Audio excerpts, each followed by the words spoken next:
இங்கே ஒருத்தன் அவன் பண்ண தப்பை மறைக்கிறதுக்காக அவனோட மாட்டை தண்ணீர் இல்லாத கிணத்துக்கு மேலே அழைச்சிட்டு போகிறான். அதுக்கு அவனோட பையனுமே ஹெல்ப் பண்ணுறான்.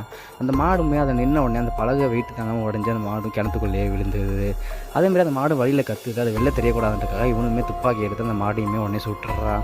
பார்த்தா அவங்க அதுக்கு முன்னாடியே அங்கே ஒரு லேடியுமே இறந்து கிடக்குறாங்க. அந்த லேடியை கொண்டது வேறு யாருமே இல்லை, அந்த லேடியோட ஹஸ்பண்டும் அதோட பையனும் தான். அப்போ தான் தெரிய வருது அந்த லேடியை கொண்டது இவங்க 2 பேர் தான்ட்டு. ஏன்னா அவங்க லேடி பேரில் தான் எல்லா சொத்துமே இருக்குது. ஆனால் அவங்க என்ன சொல்கிறாங்கன்னா அந்த சொத்து எல்லாத்தையும் விற்றுட்டு நம்ம சிட்டிக்கு போயிடலாம் அப்படின்ற மாதிரி சொல்கிறாங்க. அது இவங்க 2 பேருக்குமே பிடிக்கல. ஒன்றுமே பையனையும் அப்படியே பிரைன் வாஷ் பண்ணிடுறான்.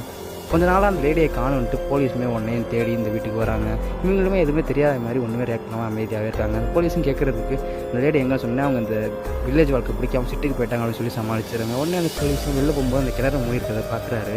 அது என்னென்னு கேட்கும்போது மாடு விழுந்துருச்சு, அதனால் ஸ்மெல் வரும், இது வருன்றதுக்காக மூடி வச்சிருக்கோம் அப்படின்னு மாதிரி சொல்லி சமாளிச்சிடுறாங்க. உடனே அந்த போலீஸ் அங்கேருந்து கிளம்பிடுறாரு. அடுத்த நடந்து தெரிஞ்சுக்கலாம் சேனல் மறக்காமல் சப்ஸ்கிரைப் பண்ணிக்கோங்க.